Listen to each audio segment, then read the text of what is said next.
24 juin 1965. Eh bien, nous y sommes. Enfin, vous les voyez, ces fameux tracteurs IH, premiers-nés de la nouvelle gamme européenne, présentés aujourd'hui dans ce magnifique cadre équestre de Chantilly. Nous sommes venus à Chantilly dans l'espoir de trouver non seulement des chevaux, on en a besoin, mais aussi trois choses essentielles: du modernisme, de la technique, des performances. Vous nous en demandez des choses. En somme, un gros tiercé. Oui, si vous voulez. Et je vous attends au poteau. Mais attention, le temps n'est plus où 2 ou 3 nouveautés étaient suffisantes pour impressionner l'agriculteur et lui donner le sentiment qu'il se trouvait en présence d'un tracteur moderne. D'accord. Et je suis prêt à vous démontrer que la conception de ces nouveaux tracteurs cadre exactement avec la notion de modernisme que vous attendez. Bon, n'allons pas trop vite. Au fait, comment les avez-vous baptisés? Ici, le 523, là, le 624. Ah, encore des nouveaux numéros qui ne signifient rien. Détrompez-vous.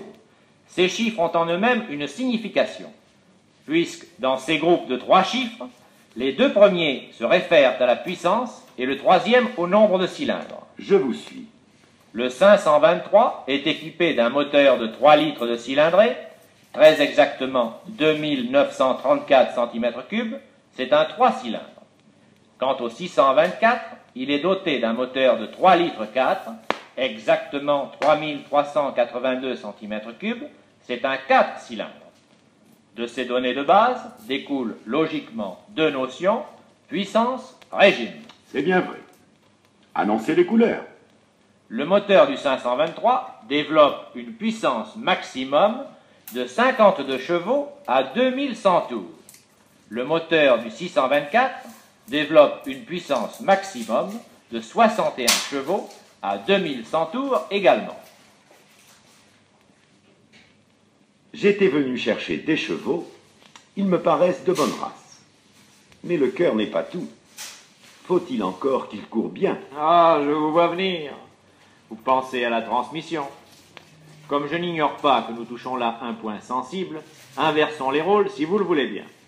À mon tour de vous poser une question. Qu'entendez-vous par transmission moderne? Voyons, pour vous répondre, mettons-nous à la place de l'utilisateur. Que veut-il? D'abord, avoir à sa disposition autant de rapports de vitesse que l'exige l'ensemble des travaux à effectuer. Il faut donc une gamme très étalée. Et ça, c'est primordial. Il veut ensuite pouvoir monter, descendre également, ses vitesses, aussi facilement qu'avec sa voiture. Et c'est tout? Non, attendez un peu. C'est sans arrêt que sur la route, au champ, l'utilisateur doit faire face à des conditions de travail différentes. En déplacement sur route, par exemple, les derniers mètres d'une bonne côte l'obligent à rétrograder.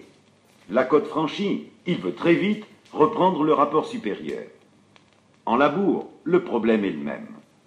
Dans ces 2 cas, la bonne formule serait de simplifier tout cela et d'arriver à se passer de la pédale d'embrayage. Ah, cette pédale, c'est vraiment votre bête noire. Eh oui, modernisme est synonyme de simplification. Et croyez-vous m'avoir tout dit maintenant? N'y a-t-il vraiment rien d'autre que l'utilisateur apprécierait?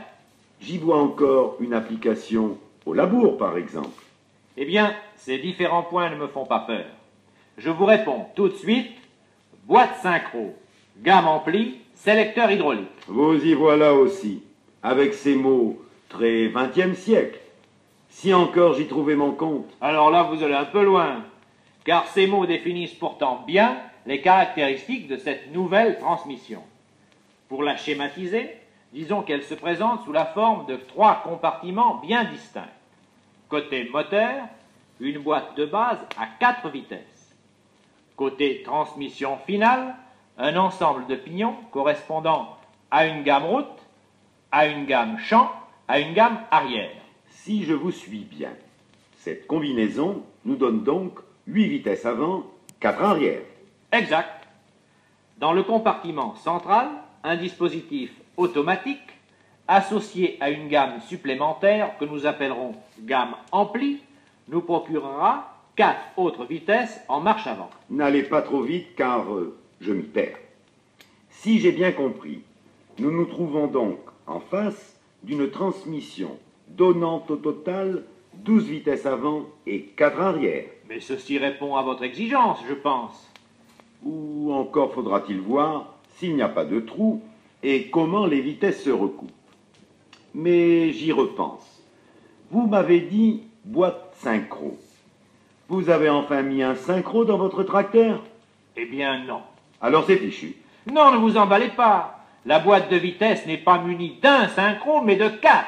J'insiste bien, 4, qui vous donne une synchronisation totale de toutes les vitesses. Alors c'est comme sur une voiture moderne. Exactement. C'est bien ce que vous nous avez demandé tout à l'heure. Avec la boîte synchro, vous venez de franchir dans le domaine du tracteur une bonne étape.